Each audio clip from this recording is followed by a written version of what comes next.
Actually, hang on one second. Sorry.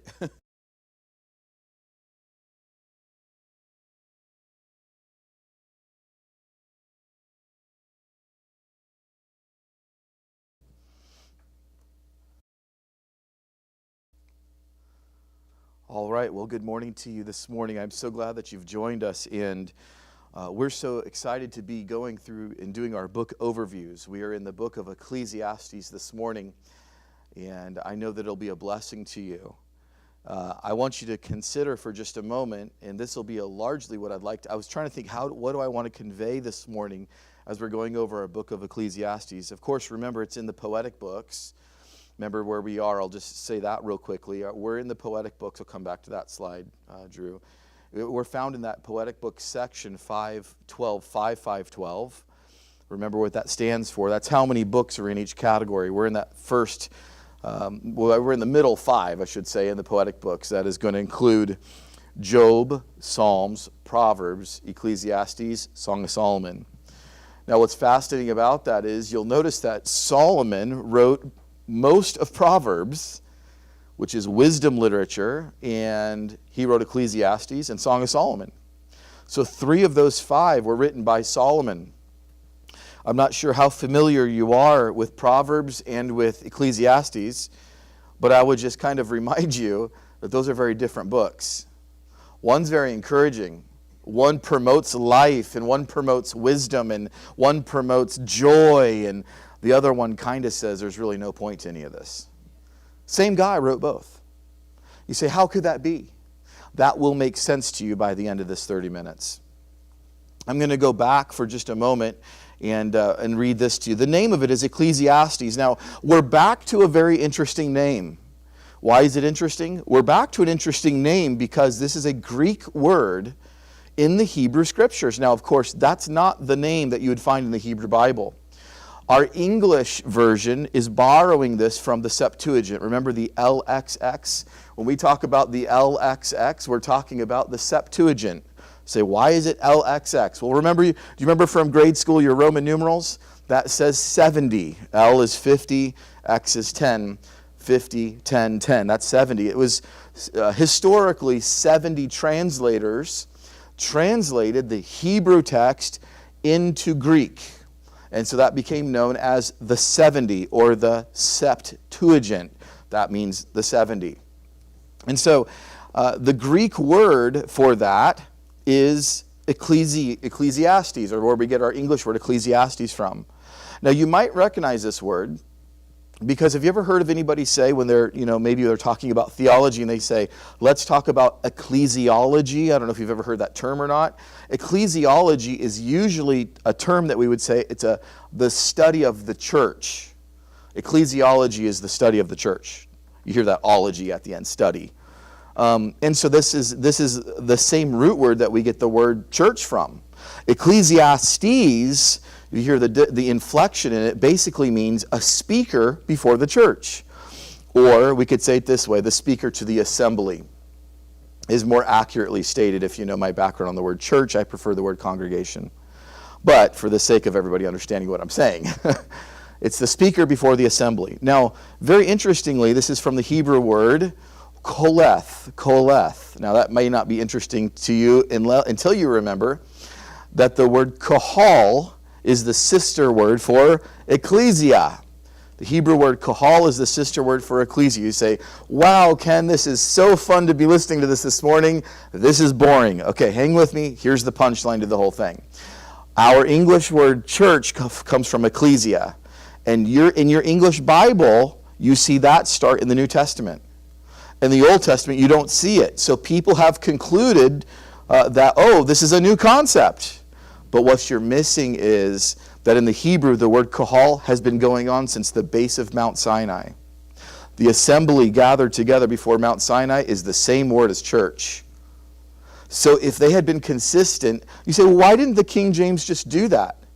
Go look at rule number 3 from King James. He gave them 15 rules they had to follow. Rule number 3 was they could not translate ecclesia as anything but church. Why? Because he wanted the church to remain powerful. Church means building, and this was heavily Roman Catholic. But we have linguists that like William Tyndale, he translated ecclesia as congregation, and they killed him for it. The Old Testament word kahal is the New Testament word ecclesia. They both mean the same thing, but in your Bibles, one will say congregation, one will say church. Unfortunate. Anyways, Ecclesiastes is in the Old Testament, and it is the root word from kahal or kaholeth, meaning one who's speaking before the assembly. It's book number 21 of 39. It has 12 chapters. We've already gone over. It's the fourth book of the 5. Just remember this because Ecclesiastes does use this, so I'm just going to remind you about it. Remember Hebrew poetry? One of the common ways Hebrew poetry is used is parallelism. It's relating two concepts together, whether by contrast, whether by agreement, or further clarification. We've gone over that before. Just want to remind you of that. Synonymous parallelism is that the second line will repeat a similar idea. Antithetical parallelism is that it's a contrasting idea. Like the word but is usually used in there. The idea of a wise son is we could kind of, I'll paraphrase one. A wise son is a glory to his father, but a wayward son is his destruction or something like that. You'll see that it's a contrasting. It's antithetical parallelism. Synthetic is the second line or the second thought adds clarification. I'm just saying that for you say you're repeating yourself. It's just to get it in our heads to learn it as we're going through this section. We'll stop doing that when we're not in the poetic section. Here we are in our overview. You can see visually where we are. Remember, and I'll say this again because I think if this can sink in, it'll help us so much as we move forward in our Bible knowledge. Remember, the beginning of the stories in Genesis and the end of the Old Testament is Esther. Remember that. The whole thing chronologically, for the most part, there's some overlap in the Chronicles. For the most part, it is chronological. I hear people say, I wish I had a chronological Bible. You do. It's Genesis through Esther. That's your chronological Bible. These three are supplemental sections that fit into this section. So, for example, right now we're reading the book of Ecclesiastes. Well, who wrote that? Solomon. Well, that's going to fit into this section in 1 Kings. Okay, so these are supplemental sections for that chronological section. So really, what you would be doing if you had a chronological Bible, all you'd be doing is just ripping this out from its category and putting it where Solomon lived. But I would rather keep it as an appendix and have the historical books more to where I can read through and know what happened in the story. And then if you know where to plug these in, then you'll recognize things like Ezekiel is prophesying in the days of Esther. Rather than seeing Gog and Magog, as we've talked about before, in our future, you're like, oh, that's what they were talking about. And did it happen? Yes. A remnant did return to the land. That already happened from the Babylonian captivity. When was this written? This is interesting. This is the meat of what I'd love for you to get out of this morning. Let me say this before we get into. Let me just talk for a second before we get into this. Okay, here's the way you can understand Ecclesiastes. Have you ever seen anybody stand before a congregation and give a testimony about before they were saved? I know that my youth pastor, that I love with all my heart, changed my life forever at a very crucial time for me, and his name is Brother Kurt. And Brother Kurt changed my life, and I love him, and I always will, for all that he's done for me. Brother Kurt has what I would say is a powerful testimony. You know, I'm a homeschooler. I really didn't get in a lot of trouble growing up. I didn't have a girlfriend growing up and until I was like 18. You know, I wasn't involved in that. I wanted to stay out of trouble and never did drugs. I've never tasted alcohol or done drugs or smoked or anything. The Lord I just didn't want to do that. I don't even know any of that. But Kurt, on the other hand, he woke up one day from a party and had a needle sticking out of his arm. He said, there's got to be more than life to this. You know, got to be more to life than this. And he was dating some girl that was a Christian, and she left her Bible on the floorboard of his truck, and on the way home he woke up and he's like, I got to get out of this, man. He called himself the king of the losers. He said he was always a leader, but who was he leading? He was leading, he's like, if you could defile your body the most, you were the leader of his group, you know. and he saw this Bible on the floorboard, and he read it, and he started reading the words of Jesus, and he's like, I need to have this, and he got saved, and his life was changed. And I hear that kind of thing, and I can remember these kind of testimonies, and sometimes you hear somebody talk about all the drugs they did before they knew the Lord and things like that. Sometimes we call those, drug-a-monies. They give these testimonies about drugs, and you hear somebody. I want you to imagine that there's a man standing up in front of you this morning, and his name is Solomon, and he's giving a testimony. That is the book of Ecclesiastes. Ecclesiastes is written from the perspective of a testimony. Solomon's giving you a testimony. And so let's go. I'm going to show you just a few things before we dive into the slides. Look at, if you would, Ecclesiastes chapter 1. And he starts by basically saying there's no point to anything. So the guy stands up in verse number 2. Vanities is vanities, says the preacher. Vanities of vanities, all is vanity. Okay. Wow, this guy's not in a good mood. What's going on? Now, this is the same guy that wrote in Proverbs that life is wonderful. So as a Christian, I'm a follower of Christ. Can I go to Ecclesiastes for theology? I mean, can I go here to know the truth of God? Well, you have to know what's going on. Solomon's giving a testimony. Look at verse number 12, Ecclesiastes 1:12. I, the preacher, was king over Israel and Jerusalem. Now, he still is, but he says was because this is past tense. Solomon's taking you on a journey. He's going to say what he did do. He says in verse 13, I set my heart to seek and search out wisdom concerning all that is done under heaven. In other words, in the physical realm, not spiritual, just physical realm. Verse 13, this burdensome task God has given to the sons of man by which they may exercise. I have seen all the works that are done under heaven, and indeed all is vanity and grasping for the wind. Now he goes on about talking about, look at verse 2. Chapter 2, verse 1. I said in my heart, come now, I will test you with mirth. Therefore enjoy pleasure, but surely this was all vanity. I said of laughter, this is madness or silliness, and of mirth, what does it accomplish? Okay, so you can read on, but I want you to notice something very key in our interpretation of this. All of these things are in the past tense. I set my heart.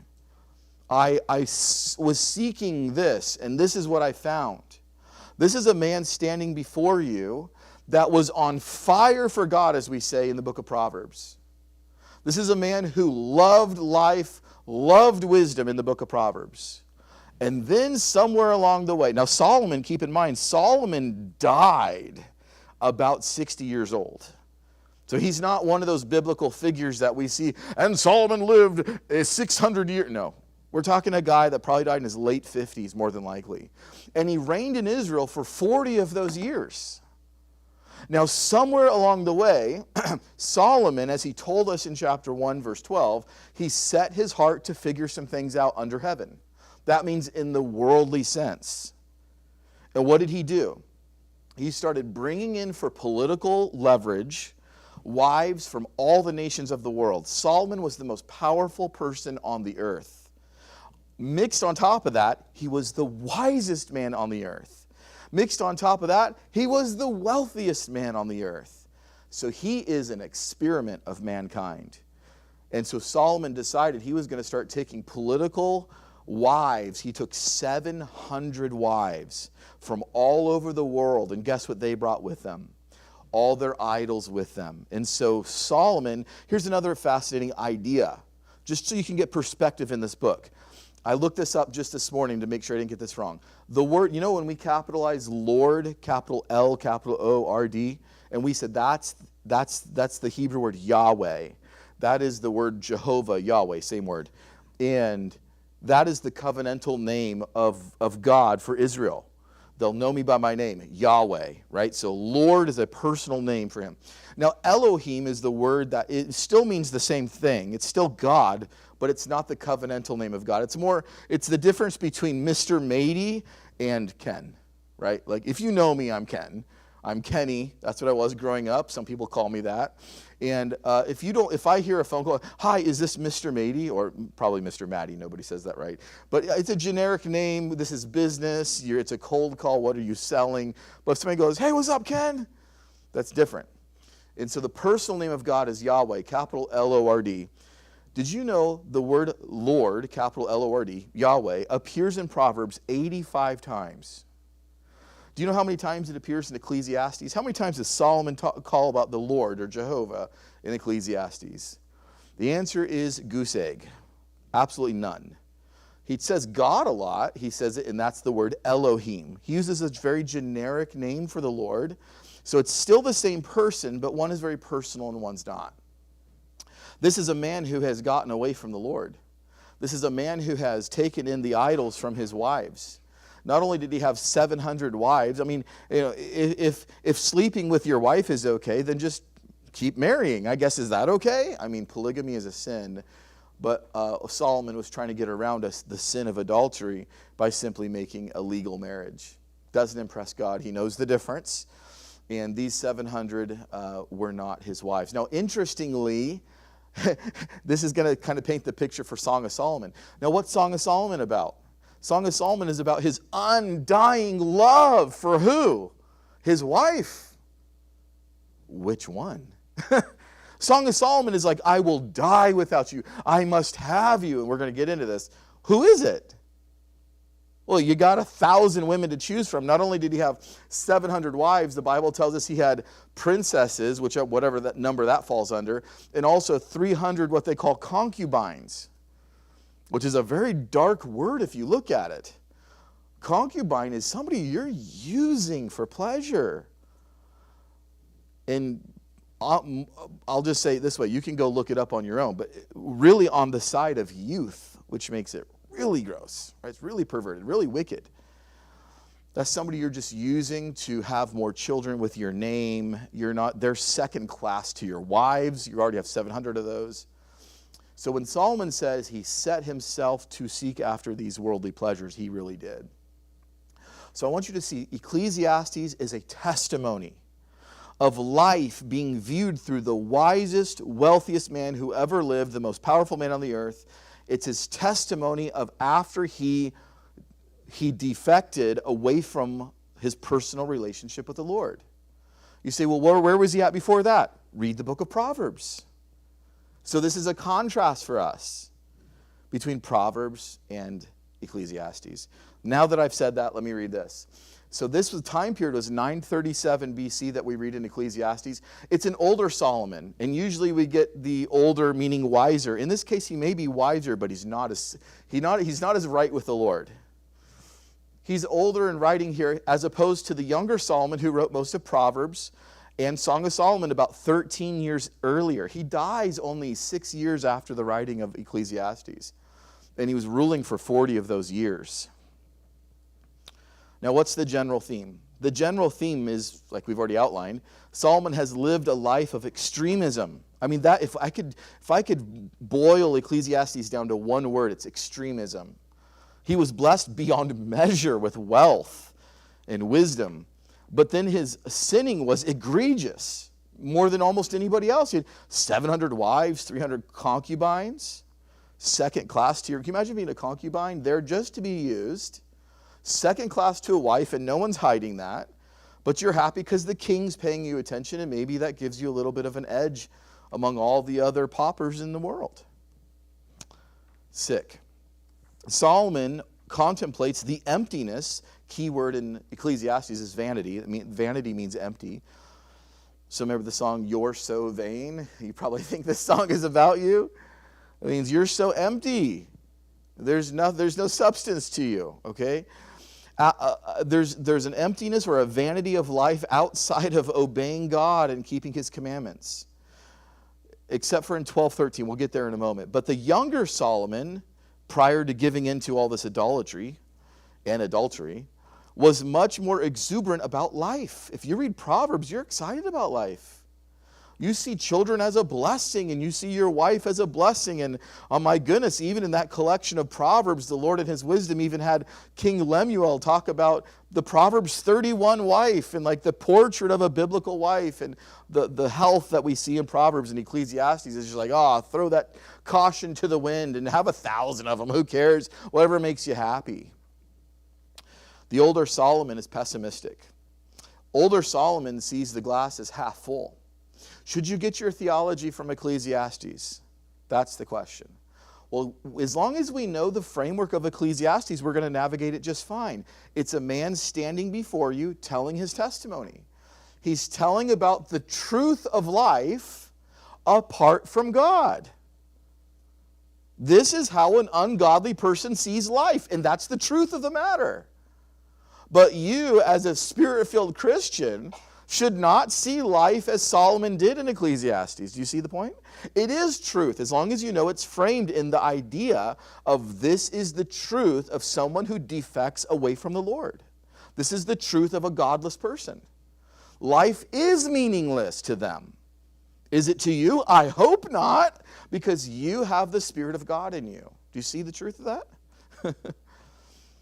Now here's how he ends this thing. Look at Ecclesiastes 12:13. And yes, he's writing in poetry. There's even a parable in chapter 9. But this is now he's going to leave his testimony time. And now he's going to talk in the present tense. I have been seeing things like, I set my heart to find out. I was seeking. I did this, past tense. But look at 12:13. He says, let us hear the conclusion of the whole matter. He's like, so what am I trying to say in this testimony? Now notice he switches to present tense. Fear God and keep his commandments. For this is man's all. For God will bring every work into judgment, including every secret thing, whether good or evil. It appears that Solomon does make a comeback to the Lord, although he still here is calling him Elohim, but it's still meaning the one true God. In the present tense, it does seem that Solomon, right before he dies here, does seem to understand that I need to get away from all of this selfishness, all of this wickedness, and return to the Lord God and keep his commandments. So this is interesting because if you look at the last chapter of Solomon's life in the book of 1 Kings, it does not end on a positive note. This is my take. I think that Ecclesiastes is the last chapter of Solomon's life. So after you read in 1 Kings about his death, right when he's about to die, it says all of these things he failed in, then you need to go over and read Ecclesiastes. This is the capstone for the life of Solomon. Okay, so this is really how his story ends. But I want to show you just a little chart I have on your handout this morning. In fact, I put it on the screen as well. And I want to show you this comparative chart. So with one hand, if you would, grab Proverbs in your Bible, and with the other hand, Ecclesiastes, and we're going to flip back and forth between these two. Look, if you would, in Proverbs chapter 3 and verse number 2. Proverbs 3:2. I want to show you different topics, and I want to show you how Solomon handled them because it's the same guy. Look at Ecclesiastes 1, Proverbs 3 and Ecclesiastes 1. And I have on the chart, you see on the left-hand side, we're going to look at the topic. What did he say about life in Proverbs 3:2? Here's what he said about life, Proverbs 3:2. He says, for length of days and long life and peace they will add to you. So he's talking about keeping the commandments of God there, and he's saying you're going to have a lengthened life and peace.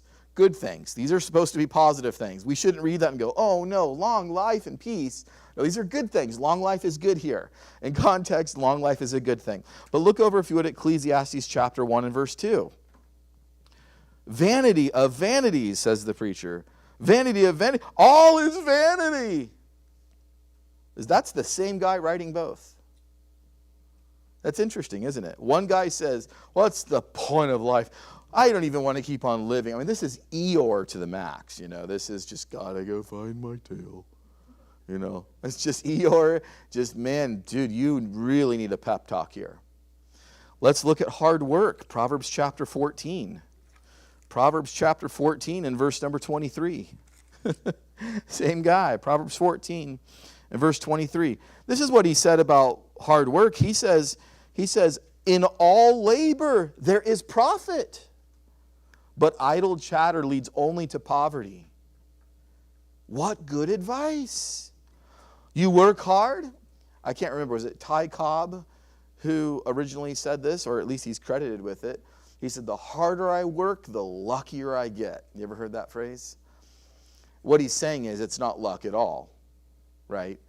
And so that's a good phrase. You know, some people, oh, you're so lucky. Oh, well, you don't see the work that went into it. The harder I work, the luckier I get. In other words, you're not lucky at all. It's hard work. So here he's saying there's in all labor there's profit. But look over, if you would, at Ecclesiastes chapter 2 and verse 18.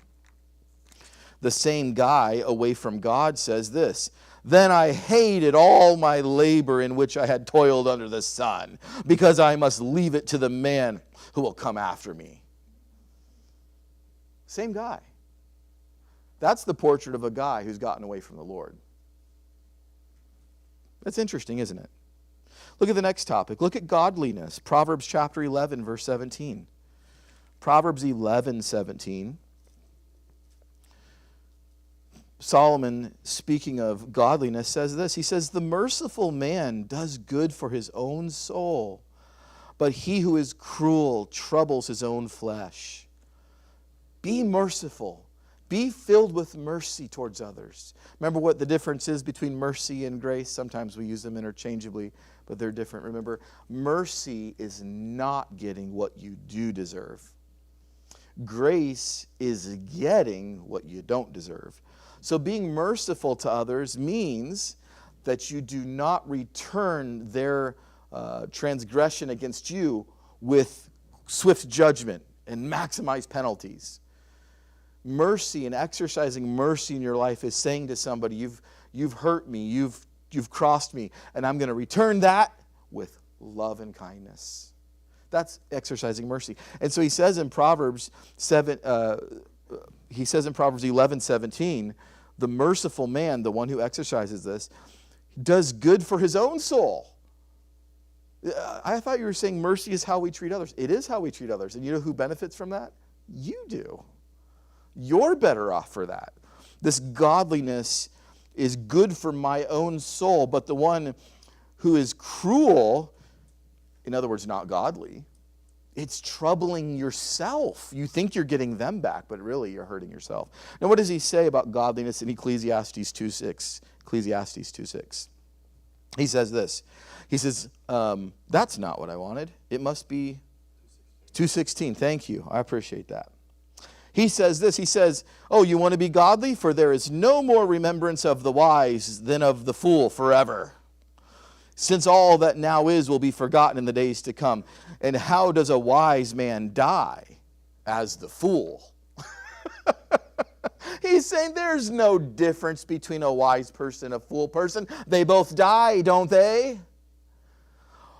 Well, thank you so much for this wonderful positive experience, King Solomon. I just feel so filled up inside and ready to face the day, I mean, the guy is just pessimistic.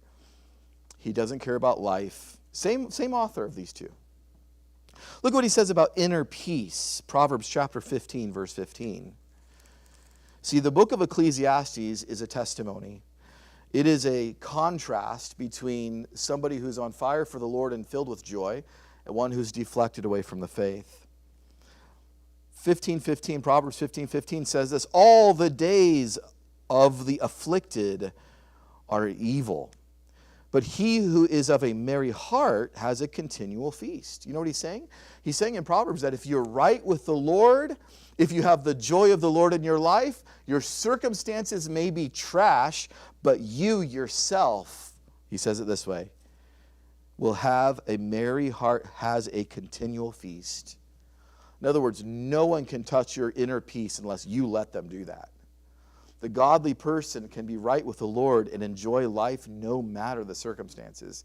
That's his instruction in the book of Proverbs. But the same author over here in Ecclesiastes 4:1, he says this. He says, "Then I returned and considered all the oppression that is done under the sun. And look, the tears of the oppressed, they have no comforter. On the side of the oppressors, there's no power. Oh, there is power, but they have no comforter." He's saying, I looked at all these people who are crying. There's no one to comfort them. But yet in Proverbs, he says, you can be in the worst of circumstances. If you have joy in your heart, you have everything like a continual feast and you'll be merry. This is the same guy. Notice also, let me also make the point and just kind of reiterate this. Ecclesiastes 4, you see how, "Then I returned," verse 1. See the past tense? He's giving his testimony. "Then I returned and I considered," past tense. So just keep that in mind as we're going through here. It doesn't get present tense until that chapter 12 where he says, okay, here's the conclusion of what happened to me. Let's look at one more. Let's look at wisdom in Proverbs chapter 2 and verse number 7. What does he say about wisdom in Proverbs? Well, a whole lot, right? But I want you to really consider this one. Really think through this with me. Proverbs chapter 2 and verse number 7. And I think I meant 6 there. But let's go 6 and 7 because it's on the same topic of wisdom. For the Lord gives wisdom. The Lord gives wisdom. And by the way, you notice that capital L-O-R-D? That's Yahweh. He doesn't use that word in Ecclesiastes. For the Lord, Yahweh, gives wisdom. From his mouth come knowledge and understanding. He stores up sound wisdom for the upright. He is a shield to those who walk uprightly. Would you say, according to Proverbs chapter 2, 6 and 7, that wisdom is good or bad? Well, it comes from the Lord. It's a gift from God. Of course it's a positive thing. Who would not want wisdom when reading Proverbs chapter 2, 6 and 7? But look, if you would, in Ecclesiastes chapter 1 and verse 18. So do you want wisdom this morning? Well, here's what he says in Ecclesiastes. For in much wisdom is much grief. An English idiom comes to mind right now, which we say sometimes, ignorance is bliss. You ever heard that before? So if you don't have wisdom, the dumbest person in the room probably is the happiest. I just love that color. Blue just makes me so happy. And you're like, bro, you are 3 months behind on your rent. Huh? I love the color blue. I guess I picked blue this morning, but, it's like ignorance is bliss, So he says, man, and much wisdom is much grief. He who increases knowledge increases sorrow. He's equating knowledge with sorrow. Now, is he right? Yeah. Of course wisdom brings grief. Of course knowledge increases sorrow. But are you going to forfeit wisdom and knowledge? Of course not. A moment ago I talked about alcohol. I don't think I've ever talked about this publicly. I don't know why I'm saying it this morning, but here we go. One of the main reasons why I have plenty of areas that I give to the Lord, but I'll just tell you one thing I've never been tempted in is alcohol or cigarettes or drug. You could put it before me and say, it's all free. I'd say it has no appeal to me at all. Part of the reason is because I would be scared to navigate through this world if I didn't have a sound mind. The only thing that I have going for me is that with the Lord's help, I can outthink a situation. If you took that from me, I would be terrified. I need the Lord to give me wisdom to know how to navigate for my family. And if you took that edge off of me, then I am in trouble. Here, I think that's kind of what I see that as like, man, this wisdom, the more that you know, of course your eyes are open to darker things, but it's the wisdom that helps you navigate away from those things. And so you can see, we could have made this list very long this morning, but let me get into the last part of our section because we're out of time. The scarlet thread is very interesting. I'm not going to read any of these, but I'll just read this prompt on the screen. As great as Solomon was, and you can read about that. Let me just say this because we're out of time. 1 Kings 3:2 says that Solomon is the greatest king who's ever been and ever will be. There's never going to be one like him again. That is a Hebrew idiom. It's just like when Jesus says in Matthew 24 that the tribulation will be so dark, it'll be the biggest tribulation that's ever happened, and there will never be one like it before, and there's never going to be one like it after. He's using a Hebrew idiom. Now, he was grieved in his heart due to his sin. His perspective on life changed as he became joyless. So in Ecclesiastes, his joy is not there. But Israel longs to see a better king than him. Now we get to Matthew chapter 12 and verse 42, which basically seemingly contradicts this Hebrew idiom of 1 Kings 3:12. Because when Jesus comes on the scene, Jesus says, one greater than Solomon is here. 1 Kings tells us that there will never be one as great as Solomon again. And Jesus says, one greater than Solomon is here. So this is what I'm saying. As Israel sees Solomon as king, David's son, Solomon builds the temple, remember. Solomon builds the temple. Israel is flying high. They're basically in control of the whole world. Solomon is cooking, man. And everybody says, this is the greatest king that's ever been. And then Solomon falls into this massive depression, godlessness, and paganism. And so it leaves the reader saying, I thought this was the guy. Well, it leaves us longing for somebody else to come and do better than Solomon. And he says one greater than Solomon is here. Ultimately, Solomon confesses that anything short of the glory of God would not last. That's the chapter 12 part. Fear God, keep his commandments. Jesus provides whosoever will, meaning anybody, Romans chapter 10 and verse 13, whosoever will call upon the name of the Lord will be saved. So Jesus is the one who provides the whosoever will to obtain grace through faith in him. I will turn one last place, John chapter 15 and verse 11. In other words, let me just try to say it a very clear way. Ecclesiastes is outlining the joylessness that he has found outside of the will of God.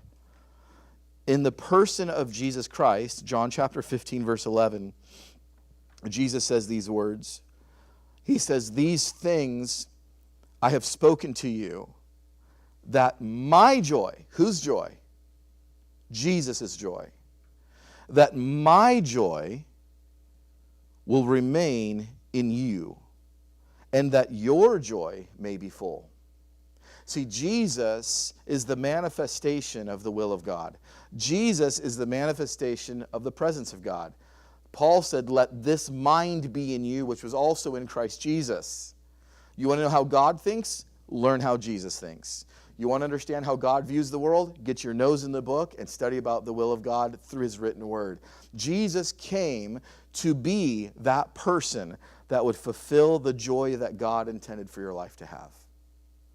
So Ecclesiastes, think of it this way. You'll never struggle with it again if you just kind of know this. It's a man standing up before you giving a testimony of the things that he did when he strayed away from God. Are the things that he's saying true? Yes, they're true, but from the perspective of a godless person. Does that make sense? That'll help you to understand. So when you hear people having a doctrinal position from Ecclesiastes, take it with a grain of salt. I've heard so many people say, we need to follow the old covenant because there's nothing new under the sun. That was a new one for me. I couldn't believe how many people said that. I'm like, you're taking the words of Solomon in Ecclesiastes and ignoring the words of Jesus by saying we need to obey the Ten Commandments and the old covenant? I mean, it's mind-numbing. So forget Jesus, all hail Solomon in this state? Oh my goodness, Jesus said he came to make all things new. Solomon said there's nothing new under the sun. Be careful where you get your theology from and understand the conversation going on. Solomon was giving a testimony. I hope that helps you to understand and navigate through this morning. Oh, quickly, the outline. The first two chapters are roughly, I say roughly, I don't think this is a great outline, but it's because you just have to read it like a testimony, you know. But the first two chapters are about the search for the meaning in life. 3 through 6 are about the observations from life, and 7 through 12 are about the counsel for life. Of course, I would say I would get my counsel from the book of Proverbs before I would Ecclesiastes. But I would clue in at the very end of 12 because that's when he shakes the cobwebs and tells you where he's at that moment. All right? I hope that's been a help to you in understanding this book.